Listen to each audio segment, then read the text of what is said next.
Chapter 27.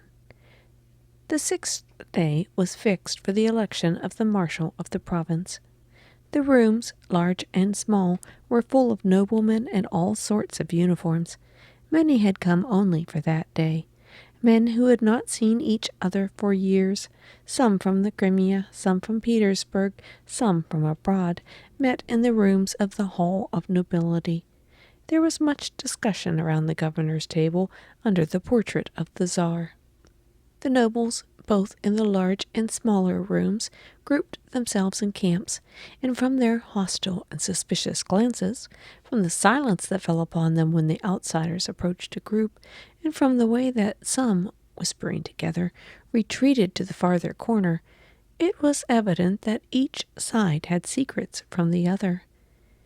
In appearance, the noblemen were sharply divided into two classes, the old and the new.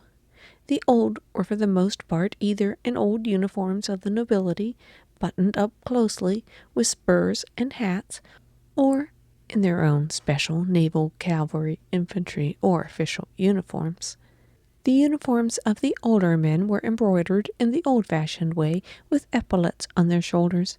They were unmistakably tight and short in the waist, as though their wearers had grown out of them. The younger men wore the uniform of the nobility with long waists and broad shoulders, unbuttoned over white waistcoats, or uniforms with black collars and with the embroidered badges of justices of the peace.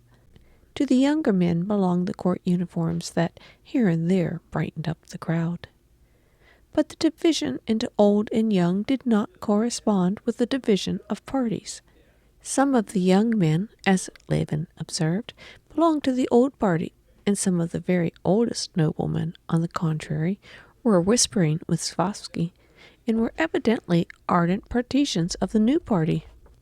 Levin stood in the smaller room, where they were smoking and taking light refreshments, close to his own friends, and listening to what they were saying.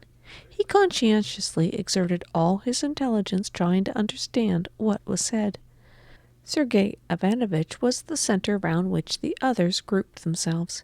He was listening at that moment to Sviazhsky and Lostov, the marshal of another district, who belonged to their party.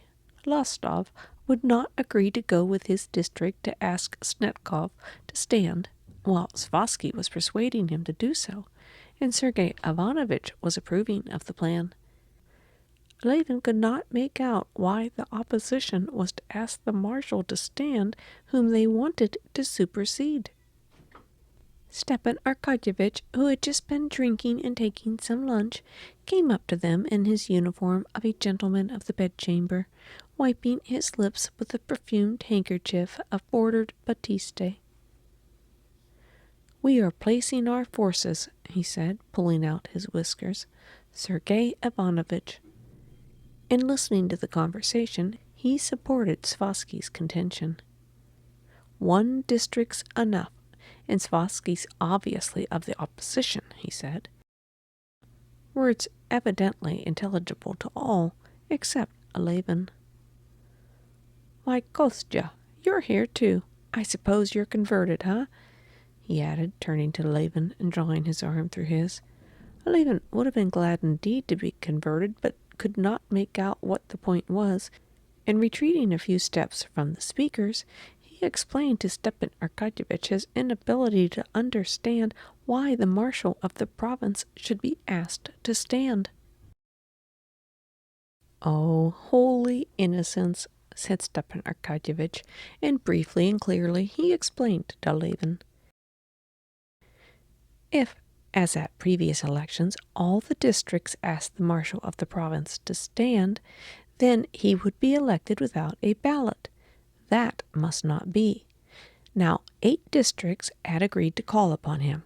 If 2 refused to do so, Snetkov might decline to stand at all, and then the old party might choose another of their party, which would throw them completely out in their reckoning. But if only one district, Sviazhsky's, did not call upon him to stand, Snetkov would let himself be balloted for. Some of them were even going to vote for him, and purposely let him get a good many votes so that the enemy might be thrown off the scent. And when a candidate of the other side was put up, they too might give him some votes. Levin understood to some extent, but not fully, and would have put a few more questions when suddenly everyone began talking and making a noise, and they moved towards the big room. What is it? Whom? No guarantee? Whose? What? They won't pass him? No guarantee. They won't let Flerov in? Because of the charges against him. Why, at this rate, they won't admit anyone. It's a swindle. The law. Levin heard exclamations on all sides, and he moved into the big room together with all the others, all hurrying somewhere and afraid of missing something. Squeezed by the crowding noblemen, he drew near the high table where the marshal of the province, Svatsky, and the other leaders were hotly disputing something.